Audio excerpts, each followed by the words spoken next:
Sudah kelihatan ya? Ya, kita mulai ya, bismillah. Ya, memahami dan mencintai generasi Z dan Alpha ya. Ya, memang sebetulnya banyak sekali buku-buku yang membahas tentang generasi Z dan generasi Alpha ya. Buat ayah bunda, bapak ibu yang senang membaca, monggo silakan dibaca buku-buku seperti ini karena ini akan lebih detail ya. Hari ini kita hanya secara garis besarnya, namun kita bisa memulai dengan memperkenalkan buku-buku ini, monggo ya. Baik, dan saya juga sering sekali apabila membahas tentang generasi Z dan Alpha, saya pakai salah satunya juga referensi ini, Media Moms and Digital Dad. Ya, ini menurut saya cocok sekali dan saya banyak setujunya terhadap tulisan Mrs. Yalda. Ini ibu-ibu nih, sebetulnya seorang ibu-ibu, di anaknya 2 laki-laki. Dia khawatir bagaimana untuk membimbing anandanya di era sekarang, maka dia sekolah, dia ambil psikolog ya, dan khususnya psikologi anak ya. Makanya dia membuat buku dan alhamdulillah saya juga membacanya dan saya banyak sekali yang saya setuju dengan kondisi sekarang terhadap apa yang Bu Yalda utarakan ya. Baik. Nah, sekarang kita harus tahu bahwa klasifikasi kelompok generasi ini ditentukan berdasarkan rentang tahun kelahiran ya. Jadi hal ini dilakukan untuk lebih memahami bagaimana pengalaman seseorang dipengaruhi oleh perubahan teknologi sehingga membentuk cara melihat dan berinteraksi dengan dunia itu berbeda ya. Makanya kenapa tadi ada generasi Z, generasi Alpha ya, dan generasi sebelumnya ya. Nah, mari nih kita sekarang di dunia ini ada 5 generasi yang masih banyak ya, masih hidup dan masih banyak. Yang pertama, yang paling tua sebetulnya ada lagi di atasnya ya, builders namanya ya, di atas generasi baby boomers. Yang baby boomers ini yang lahir antara 1946 sampai 1964. Ya, ini disebut baby boomers. Kemudian ada lagi generasi X 1965 sampai 1979. Nah, ini saya di sini nih. Karena saya lahir tahun 1968, ya. Ibu Putri yang mana nih ya? Nanti saya lanjut lagi dulu. Ya, generasi berikutnya Y. Generasi Y itu 80 sampai 1995 yang lahir. Ya, ini. Bu Putri yang lahir tahun berapa, Bu? Yang ini kali ya? Yang ini, Bu, ya. Nah, ini namanya generasi milenial angkatan pertama. Nah, generasi Y ya. Nah, kemudian di bawahnya ada generasi yang lahir 96 sampai 2010. Ini yang disebut generasi Z. Generasi Z. Dan yang kecil-kecil ini, anak-anak kecil ini yang lahir 2011 sampai nanti 2025 ini disebut generasi Alpha. Ya. Ini mungkin para ayah bunda yang generasi Y, anandanya mungkin ada yang di sini ya, atau ada juga yang di Z. Ya, saya punya anak generasi Y, ada 1, generasi Z 4. Nanti kalau saya punya cucu, insya Allah masuk generasi Alpha ini ya. Dan ini semuanya berbeda-beda, dia punya karakteristik atau ciri-ciri kondisi, cara berpikir, cara berperasaan, cara merespon dan cara bertindak ya. Baik, ini dia. Kalau generasi baby boomer ini dikatakan berjiwa petualang, optimistik, berorientasi kerja, anti pemerintah karena waktu itu habis baru pasca merdeka ya. Generasi X ini lebih individualis, lebih luwes, skeptis terhadap wewenang, harapan tinggi terhadap pekerjaan. Nah, dulu ingat banget ini generasi saya ini ya itu pakai udah keren banget nih kalau pakai HT itu. Ngomongnya gitu tuh, kopi darat ya, Alpha, Charlie, begitu-gitu kita ngomongnya ya waktu itu. Kemudian generasi milenial, ini dia Bu Putri lahir di sini ya. Ini lebih percaya diri, berorientasi terhadap kesuksesan dan generasi ini toleran dan juga kompetitif dan haus perhatian ya.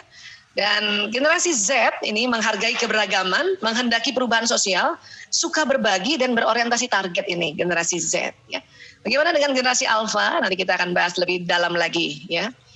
Baik, dan millennial generation yang ditandai tadi lahir di generasi Y, ini rupanya ya dari total penduduk ini lebih dari 269,6 juta jiwa dan sebanyak sekitar 89 juta penduduk Indonesia berusia 25 sampai 43 tahun yang dikenal sebagai generasi milenial. Jadi sudah hampir 34% ya, hampir 34%. Kemudian generasi ini lahir dan tumbuh di lingkungan serba digital. Ya, mulai dari Y, apalagi Z, apalagi Alpha ya. Milenial merupakan konsumen dengan segmentasi yang luas, mereka ada di universitas, di kantor dan di rumah ya. Jadi kalau sudah di universitas, di kantor ini sudah banyak milenialnya nih. Yang generasi X-nya kayak saya biasanya sudah jadi ya paling nggak kalau nggak jadi pimpinan atas ya paling sudah jadi konsultan aja ya. Tapi rata-rata ini sudah mulai milenial. Kemudian apa lagi? Milenial tidak bisa lepas dari perangkat mobile mereka. Ini kalau kita mau mencintai generasi milenial ke bawah ini, harus tahu bahwa seluruh dunia milenial ini sulit nih melepaskan perangkat mobile mereka, sulit. Ya, milenial menghabiskan rata-rata 25 jam per minggu berselancar di dunia maya, ya, menjelajahi web, blog, dan media sosial, serta saling berbagi, share gitu ya, menyukai, like atau dislike, hingga mengomentari semua konten yang mereka temukan. Ya. Ini generasi milenial, dan mereka kuat banget menghabiskan waktu untuk ini.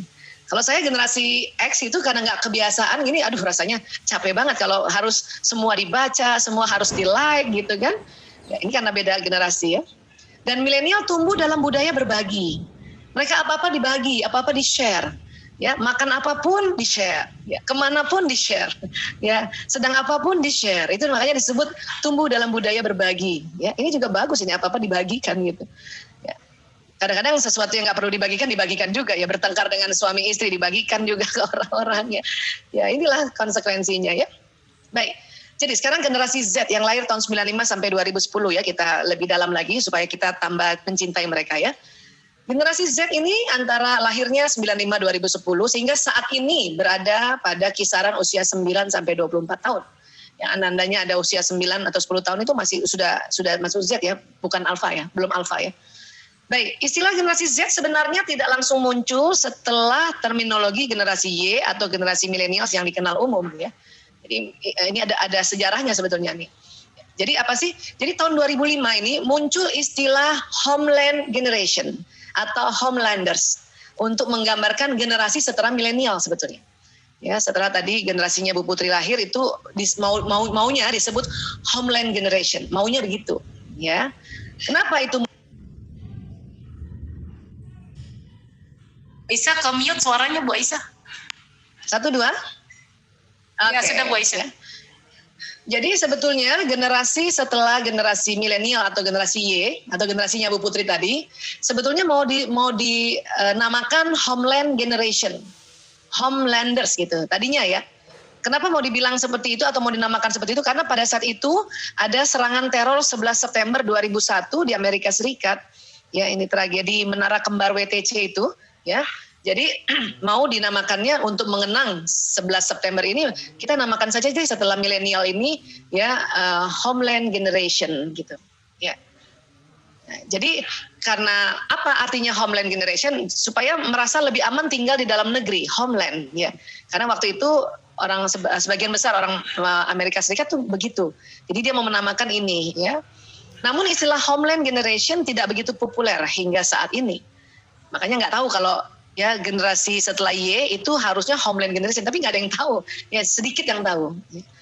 Akhirnya ya kenapa jadi generasi Z? Itu ada seorang jurnalis USA Today, ini dia Bruce Horowitz, dia menulis artikel After Gen X Millennials, What Should Next Generation Be? Ya, jadi dia tulis artikel seperti itu. Dan kemudian dalam artikelnya menuliskan kemungkinan para pembaca akan memilih istilah generasi Z sebagai kelanjutan abjad Y pada penamaan generasi sebelumnya, ya. Jadi itulah makanya generasi setelah Y tadi, ya masuk generasi Z yang lahir tahun 96 sampai 2010, karena ada Bruce Horowitz ini dia waktu itu lebih populer ya.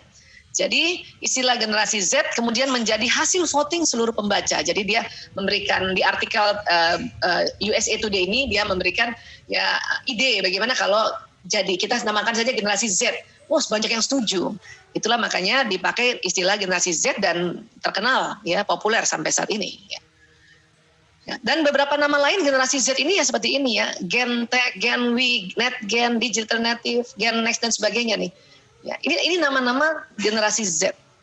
Ya, saya juga dulu nggak tahu nanti setelah banyak membaca, oh ternyata banyak banget istilahnya ya. Yang terkenal generasi Z ya. Apa sih ciri khasnya? 1, generasi multitasking. Ya, apa maksudnya? Ya, generasi ini ya multitasking sudah terbiasa dengan berbagai aktivitas yang dikerjakan secara bersamaan. Apalagi perempuan yang memang otaknya multitasking. Laki-laki juga akhirnya memaksa diri untuk multitasking. Ya. Generasi Z menginginkan hal yang nggak bertele-tele dan serba cepat. Jadi disebut multitaskingnya ini misalnya nih saat nonton, makan, baca ingin dilakukan pada waktu yang bersamaan. Makanya sebetulnya laki-laki kalau dia paksa multitasking kayak gini itu capek, abis itu capek banget. Beda sama perempuan. Perempuan multitasking itu bawaan lahir sebetulnya, ya, karena ada anatomi otak manusia yang berbeda antara laki-laki dan perempuan. Ya. Ini ciri khas generasi Gen Z ya, generasi multitasking atau maksa multitasking. Ya. Kemudian membaca singkat, generasi Z ini lebih suka membaca hal-hal yang baginya penting saja. Kalau tidak dibutuhkan bakal ditinggalkan ya. Makanya dia selalu baca yang ringkasan-ringkasan, cari di Google gitu. Tapi keren banget ya, setiap kita cari apa-apa muncul ada. Ya. Nah, itu ini sifatnya dari generasi Z ya. Kemudian gadget 24 jam. Pada generasi ini bisa dikatakan hidupnya nggak bisa jauh-jauh dari gadget ya. Mereka memang mereka lahir ketika gadget dan teknologi sudah berkembang pesat generasi Z ini ya. Generasi ini lebih suka berinteraksi di dunia maya daripada dunia nyata. Ini bukan anaknya ayah bunda saja yang begini, semua seluruh dunia. Ya, itulah generasi namanya. Ya. Dan melek internet. Generasi Z sangat melek dengan segala media sosial atau yang berhubungan dengan internet. Mereka selalu update dengan dunianya saat berkunjung ke media sosial. Dan kita ya generasi X terutama ya, X dan baby boomers ini sering ketinggalan ini. Ya, sering ketinggalan. Kecuali yang memang baby boomers ya 1-2% lah ya yang memang ngikutin ya internet, mengupdate internetnya, tapi selebihnya kita gaptek istilahnya ya. Kemudian apalagi multicultural ya. Memang generasi Z itu ya walau para generasi ini lebih sibuk dengan gadget masing-masing, tapi mereka masih memiliki rasa solidaritas yang luar biasa. Ya. Kadang-kadang orang tua kan suka bilang gitu ya, kamu Bisa maaf kepencet lagi suaranya Bu. Nah, 1, 2. Ini bisa kepencet ya, padahal ini nggak diapa-apain nih. Generasi X mungkin. Ya, nggak. Sebetulnya nggak diapa-apain, mungkin dari host ada yang kepencet juga host. Ya, baik saya ulang ya. Jadi generasi Z ini salah satu ciri khasnya multikultural. Walau pada generasi ini lebih sibuk dengan gadget masing-masing, mereka masih memiliki rasa solidaritas yang luar biasa. Ya. Kita orang tua menganggap ini anak-anak nggak sosialisasi ya. Nggak berteman ya, dia mainnya gadget terus, justru berteman, bahkan seluruh dunia. Mereka berteman seluruh dunia justru dengan kecanggihan itu. Sama kayak kita gini, dengan kecanggihan gadget ini kita bisa dari rumah ke rumah kan. Nah, gitu. Baik, dan kemudian kelompok generasi Z ini cenderung toleran dengan perbedaan culture dan sangat peduli dengan lingkungannya. Ya. Generasi Z ini, anak saya aja kalau jalan-jalan ya, saya masih pakai plastik aja, dia bisa ngelarang habis itu. Bu, jangan pakai plastik dong Bu. Makanya kita bawa ini kan gitu. Ya, atau kita pakai dos aja deh yang lebih gampang. Itu mereka peduli dengan lingkungan. Ya, karena mereka takut ya. Dunia ini sudah mulai banyak ya lingkungan-lingkungan yang habis-habisan ya. Jadi mereka takut banget. Ya, makanya mereka sangat peduli dan toleran. Ya. Kemudian mereka lebih suka melakukan segala hal secara bersamaan agar cepat selesai. Ya, mereka senang teamwork. Ini ciri khas juga dari generasi Z ini. Kita kalau nggak tahu ini, kita menganggap generasi Z itu malah individualis. Padahal ternyata mereka juga sangat toleran ya, cenderung toleran, dan itu tadi ya, dia banyak teman sebetulnya seluruh dunia. Ya. Dan gaya belajarnya generasi Z gimana? Ini dia, menyukai format audiovisual. Jadi jangan heran mereka belajarnya tentu pakai gadget. Ya, baca Quran aja pakai gadget. Ya. Kemudian bergantung pada teknologi dan mudah memahami contoh yang konkret, kritis saat mengemukakan pendapat, mampu belajar dengan baik dari guru atau tutor yang memposisikan diri sebagai sahabat, dan gemar berinovasi. Ini gaya belajarnya generasi Z. Artinya kalau para bunda yang punya anak generasi Z, ya bolak-balik buka gadget aja, bikin tugas pasti deh, ya buka media sosial, ya buka sesuatu yang dia ingin cari dengan mudahnya. Ya inilah gaya belajarnya. Kalau kita zaman saya dulu generasi X, ya mungkin generasi Y masih juga ya separuh-separuh ya. Kalau mau bikin sesuatu ke perpustakaan, cari buku, atau ke toko buku gitu. Wah kalau sekarang wah enak aja kita searching aja ya di Google ya. Nah inilah gaya belajar generasi Z ya. Kalau saya terpaksa separuh-separuh, masih suka cari buku, tapi ya itu tadi karena pandemi nggak boleh jalan-jalan ke toko buku, ya sudah akhirnya juga kayak generasi Z cara belajarnya. Ya. Sekarang Alpha yang 2011 ini sampai 2025 nantinya. Generasi Alpha merupakan generasi terkini dan termuda yang ada di bumi. Insya Allah, iya tentu ya, karena sampai 2025 nanti. Kemudian mereka merupakan anak dari millennials, ya, yang menjadi generasi pertama abad 21 ini, ya. Dan diperkirakan sekitar 2,5 juta generasi Alpha lahir di dunia setiap minggunya dan akan mencapai total 2 miliar orang pada tahun 2025. Ya, jadi 2025 tuh ada 2 miliar generasi alfa sudah. Ya.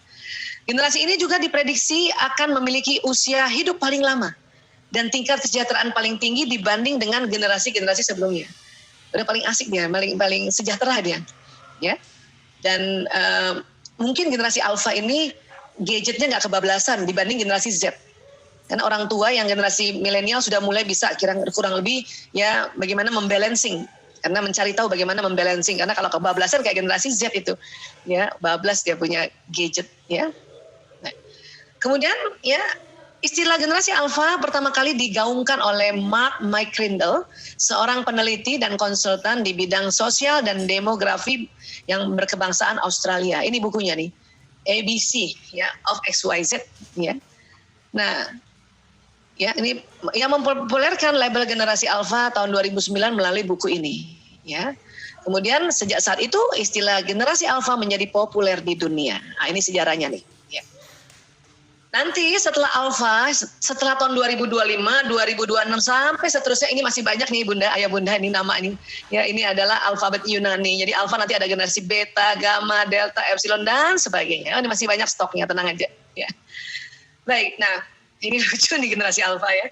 Salah satu ciri khas generasi ini adalah mereka terlahir sebagai digital native, yaitu melek digital sejak usia yang sangat dini. Ya, makanya disebut digital native. Dia lahir kanan kirinya udah gadget. Ya, ini kita ya harap maklum ya. Bahkan ibunya waktu hamilkan anak ini sudah pegang gadget. Makanya perilaku ibu udah kerekam di otak anak-anak pada saat dia di dalam rahim ibu gitu. Jadi nggak heran kalau ibu yang hamil pegang gadgetnya setiap hari ya sudah itu kerekam di otak anak, ya rekam. Okay. Mereka yang masih balita saja sudah sangat akrab dengan layar smartphone, ya. Bahkan belum lagi berapa bulan ini udah mulai lihat ya gadget seperti ini ya. Namun mulailah juga ibu-ibu yang anaknya alfa berusaha juga untuk membalancing anak-anak ini dengan permainan non gadget. Makanya buat ibu-ibu agar anak-anaknya nggak main gadget, harus stimulasi dengan permainan non gadget ini. Ya, karena menurut ya Ikatan Dokter Anak di Amerika sebisanya ya sangat ideal kalau anak-anak dari 0 hari sampai 2 tahun tidak dikasih gadget. Itu kalau mau anaknya nanti jadi pintar dan cerdas, ya 0 sampai 2 tahun harus kasih permainan-permainan yang non digital, ya. Nah, kalau kayak gini nih kan ini belum 2 tahun nih, baru 1 tahun ini sudah dikasih kayak gini, ya ini hati-hati nanti sambungan neuron otaknya tidak spesial atau tidak banyak sehingga nanti anak-anak jadinya ya apa-apa lihat gadget aja, ya. Akibat internet ya menjadi kebutuhan hidup pada generasi alfa, maka kemudian terbentuklah karakteristik lain dari generasi ini seperti ya lebih cerdas dan lebih kritis. Jadi generasi bawah ini, yang alfa itu lebih cerdas dan lebih kritis. Otaknya lebih pintar, ya lebih cerdas. Ya. Banyaknya informasi yang diterima membuat anak menjadi lebih kritis. Jadi anak kita tuh lebih pintar. Cucu kita ya, barangkali ada yang punya cucu ya, dia yang alfa itu lebih pintar, lebih kritis. Ya. Mereka tidak akan mudah menerima penjelasan yang diberikan orang tua bila tidak disertai fakta dan penjelasan yang baik. Dia tolak itu. Karena dia bisa cari informasi sendiri.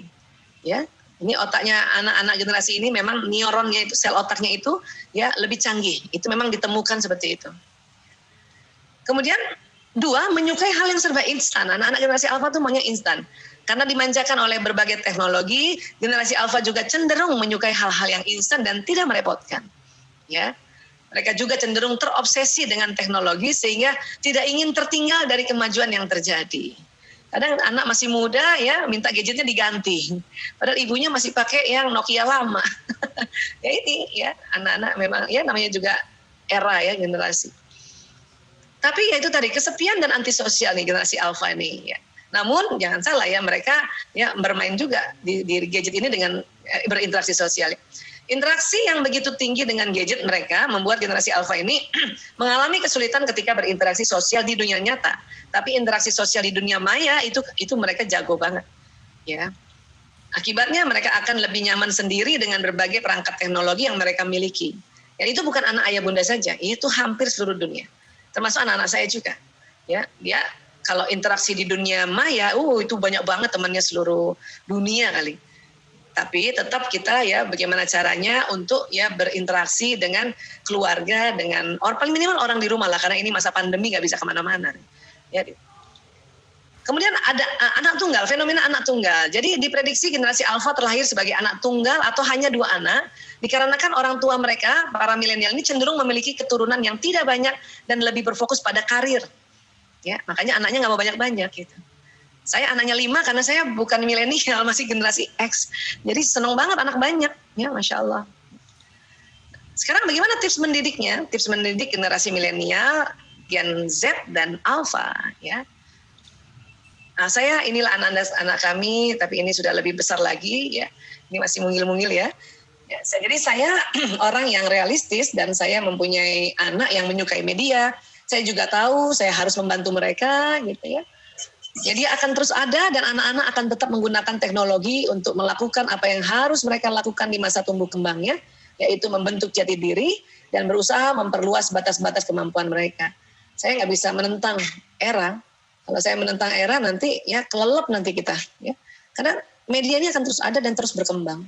Yang penting saya ya prinsip-prinsip keimanan, prinsip-prinsip akhlak, ya, prinsip-prinsip kesantunan itu yang kita tanamkan pada mereka. Ya. Tentu dengan cara ya milenial mengajarkan anak ya tentang sirah Nabi gitu ya. Kalau dulu waktu untung masih kecil-kecil mereka masih dapat itu. Kita bacakan buku ya. Sekarang mereka lebih senang lihat di gadget, lihat video, lihat film langsung ya, atau baca bukunya atau baca buku ceritanya lewat e-book ya. Itu gaya mereka, tapi kan nggak apa-apa juga kan. Kita memasukkan informasi bagaimana ya kehidupan para nabi, para rasul, khususnya Muhammad Rasulullah SAW. Ya. Kemudian supaya kreatif anak-anak. Kreatif itu apa sih? Kemampuan dalam menciptakan hal-hal baru atau cara-cara baru yang berbeda dari sesuatu yang sudah ada sebelumnya. Itu kreatif. Ya. Dan kalau kita mau anak juga aktif, aktif itu adalah istilah umum yang merujuk kepada sesuatu yang sedang dan dapat bergerak, bekerja, atau menjalankan fungsinya. Ya. Atau orang tua bilang, pokoknya anak harus inovatif. Dengan mendaya gunakan pemikiran, kemampuan, imajinasi, dan berbagai stimulan, dan individu yang mengelilinginya dalam menghasilkan produk baru, baik bagi dirinya sendiri ataupun lingkungannya. Karena orang tua ada yang selalu mintanya ini, kreatif, aktif, inovatif. Tapi kalau kita nggak ngerti apa istilah itu, nanti nggak ngerti harus gimana caranya. Ya. Jadi ini ya, kreatif, aktif, inovatif. Ya.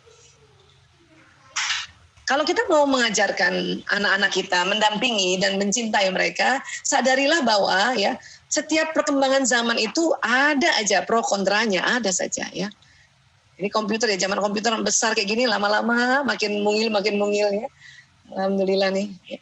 Bahkan dulu era alfabet, kalau kita mundur sebelum Masehi ya, sebelum ada peradaban, era alfabet itu ditemukan ABCDE itu ya.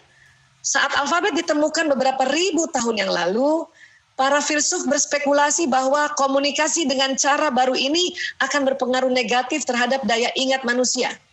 Jadi orang tua zaman dulu tuh, para filsuf tuh marah ditemukan alfabet. Ya. Manusia beralih dari budaya lisan ke tulisan. Karena dulu orang dulu itu kalau ketemu orang pasti ngomong. Tapi sejak ditemukan alfabet, ya huruf-huruf ini yang dirangkai menjadi kata, yang dirangkai menjadi kalimat, orang-orang lebih sering tunduk ke bawah, membaca. Membaca tulisan. Tapi belum di kertas loh, masih di batu. Jadi kalau ketemu orang, lihat kepalanya lihat batu. Gitu. Saya kira sama kan dengan sekarang juga ya. Kalau kita ketemu orang-orang tuh pada tunduk itu lihat gadgetnya. Yang beda adalah apa? Medianya saja. Sekarang gadget, dulu batu. Gitu. Dan itu pun jadi bertengkar itu. Artinya ya generasi tua itu ya marah sama penemu alfabet ini. Ya. Ini dia nih. Ini namanya Plato ya. Apa dia bilang? Karena penemuan Anda ini atau tulisan ini akan menciptakan lupa di jiwa para pelajar. Sebab mereka tidak akan menggunakan ingatan mereka akan mempercayai huruf-huruf yang ditulis di luar dan tidak mengingat sendiri. Itu kata Plato. Ya, kalau pernah belajar sejarah ya ada Plato ya. Ini di abad keempat sebelum Masehi. Jadi Plato tuh zaman dulu kalau dia belajar dia nginget-nginget itu.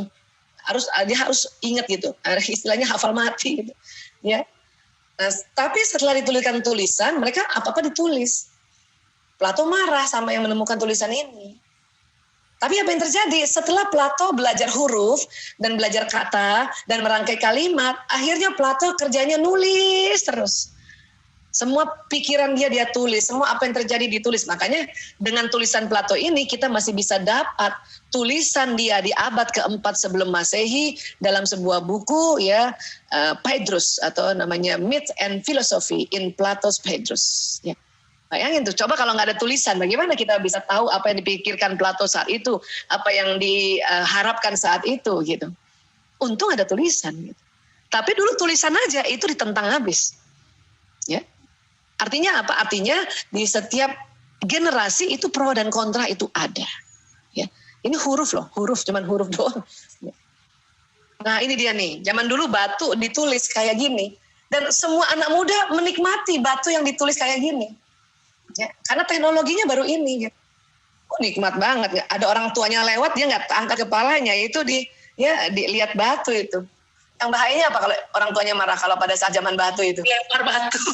Lempar batu, tarik batunya lempar ke anaknya. Ya, nah ini. Tapi bayangkan dulu juga anak-anak semua tunduk. Yang beda kan medianya. Ya. Dan pada saat sudah mulai kertas ditemukan, lebih kutu buku lagi. Lebih tunduk lagi karena kertas sudah lebih ringan kan. Dulu seandainya mau baca sebuah cerita itu mungkin butuh 10 batu dibawa, ditenteng berat banget. Tapi waktu ditemukan kertas sudah lebih ringan, udah lebih tambah lagi ya, luar biasa. Bahkan zaman dulu itu setiap tulisan-tulisan ini teknologi nih, dianggap teknologi. Tulis sambung, tulis miring. Saya juga masih sempat dapat suruh nulis-nulis kayak gini ya, susahnya minta ampun. Anak sekarang suruh tulis gini nggak bisa nih Bun. Ya nggak bisa, mereka lebih senang diketik aja gitu ya. Tapi inilah teknologi. Nah ini zaman baby boomer ya, teknologi informasi hanya lewat telepon begini ini udah canggih. Masih dapat saya waktu kecil di rumah nenek saya nih engkol kayak gini, televisi sebesar ini, komputer sebesar ini ya Allah. Ya. Nah kemudian, mulai saya lahir ini ya sudah mulai ada telepon warna-warni. Ya, tahun 73 ya, ini waktu tahun 73 ini kurang lebih SD kalinya ya. Sudah ada Martin Cooper, ya seorang karyawan di Motorola, yang menciptakan tentang telepon genggam. Tapi 73 belum masuk di Indonesia. Indonesia itu baru masuk tahun 80-an. Orang tua, siapapun yang punya orang tua yang punya telepon genggam ini, gaya banget zaman dulu mah. Dan mahal. Ya. Kemudian komputer IBM kayak gini, udah canggih banget. Pakai disket, aduh, ini lagi kita nostalgia ya dulu ya Bun, udah canggih banget. Alhamdulillah saya juga, iya, dulu nih kan kita umur siapa yang sama saya nih, ini pakai punya begini aja udah keren banget, ya, belum berwarna tulisannya masih hijau aja semuanya, ya, zaman dulu televisi, ingat nggak televisi kalau goyang-goyang kalau rusak dipukul, betul malah jadi betul. Televisi, komputer goyang-goyang dipukul, orang tua kita yang suruh. Nah itu goyang-goyang itu gambarnya Anita Rahman, dipukul, pak. Jadi zaman dulu itu teknologi sama pendidikan parenting sama. Zaman dulu orang tua masih pukul anaknya jadi juga anaknya jadi dokter, jadi isi. Sama teknologinya, goyang-goyang rusak dipukul jadi. Tapi sekarang nggak bisa, teknologi dipukul kayak gini nggak bisa. Termasuk ya generasinya, generasi alfa dipukul, rusak malah. Dulu kita dipukul jadi orang, kalau ini nggak boleh. Ya. Dan ini Atari ya, permainan tahun 1977, ya Allah keren banget punya permainan kayak gini ya Allah. Ya.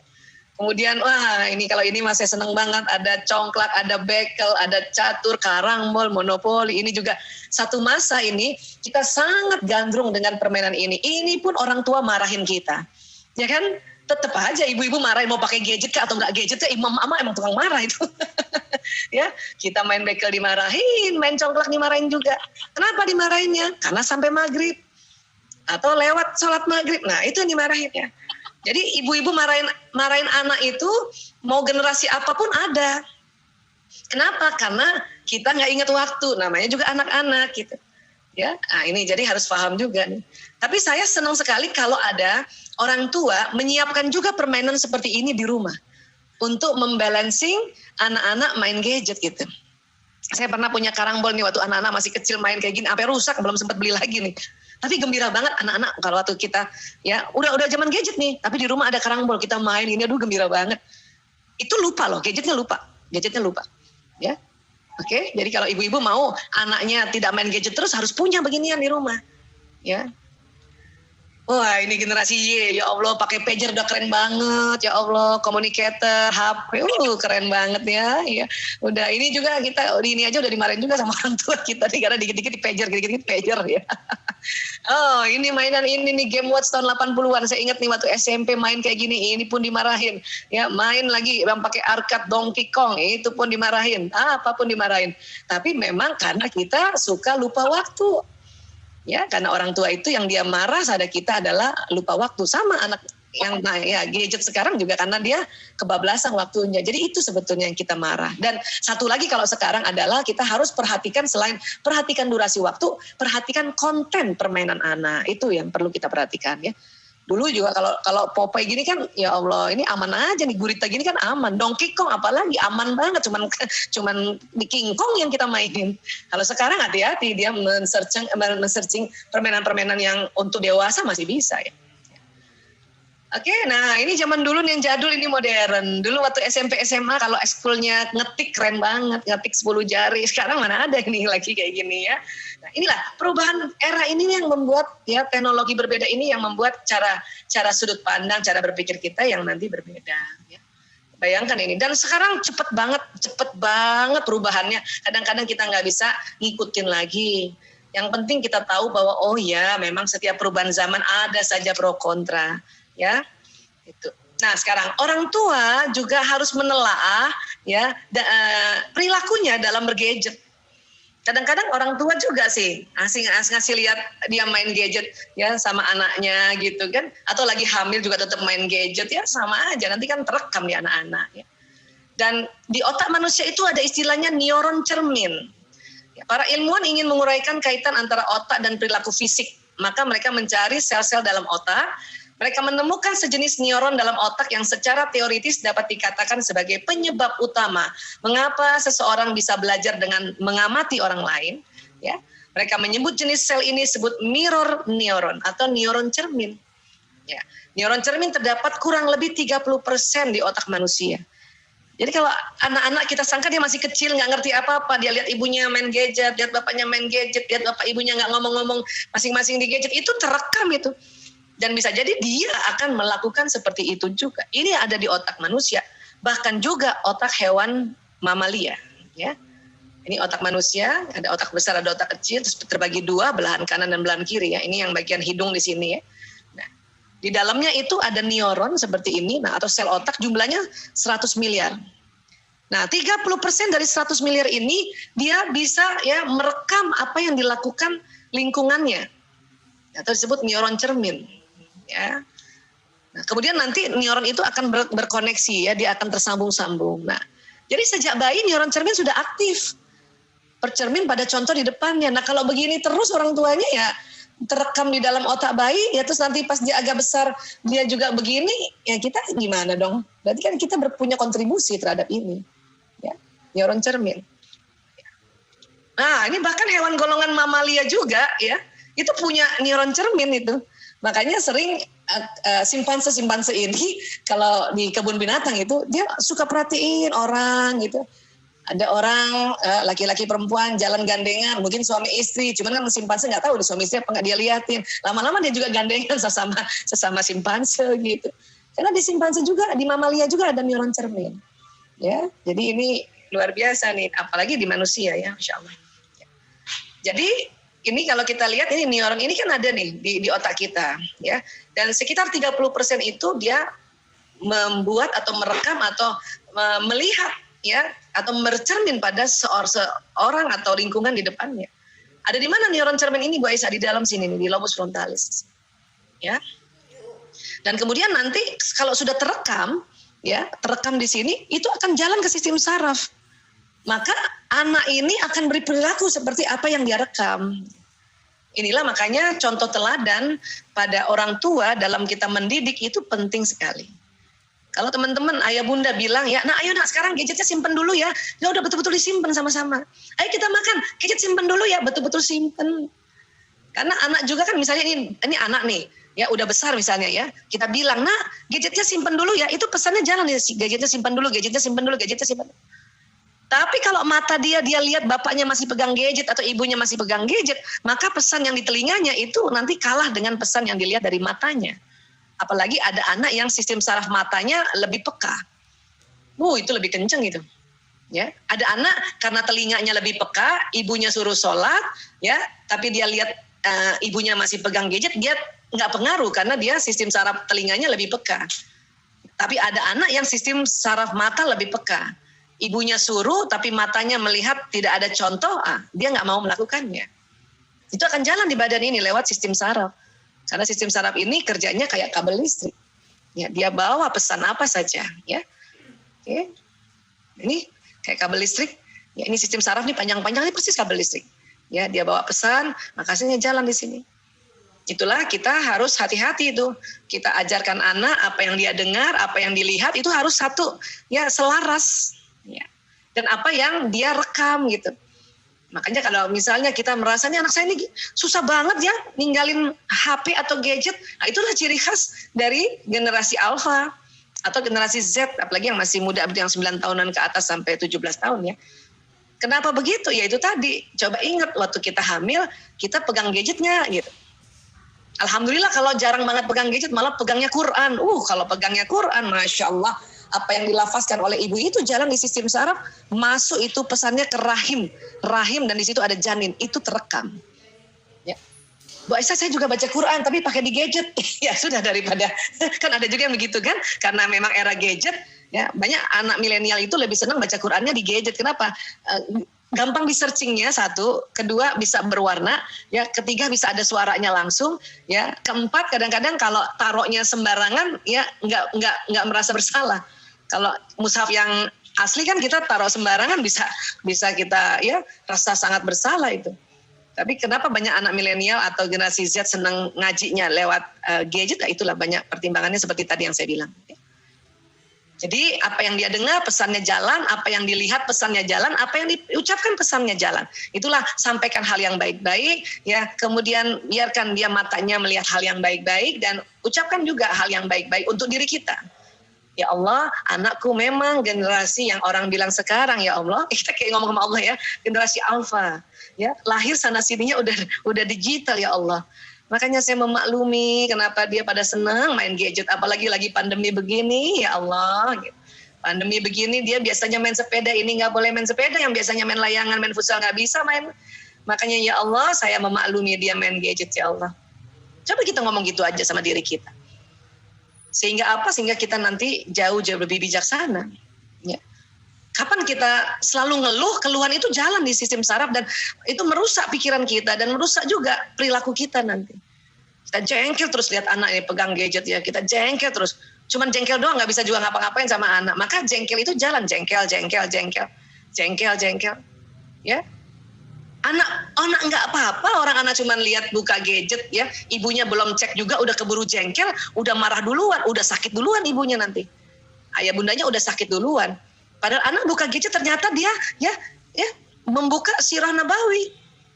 Masa dimarahin? Orang sekarang generasinya gadget, dia buka dari situ. Matanya gimana Bu Aisyah matanya? Ya memang ini masalah mata ini dari dulu juga kita dimarahin. Saya juga dulu dimarahin, nggak pegang gadget, baca buku juga dimarahin sama ibu saya.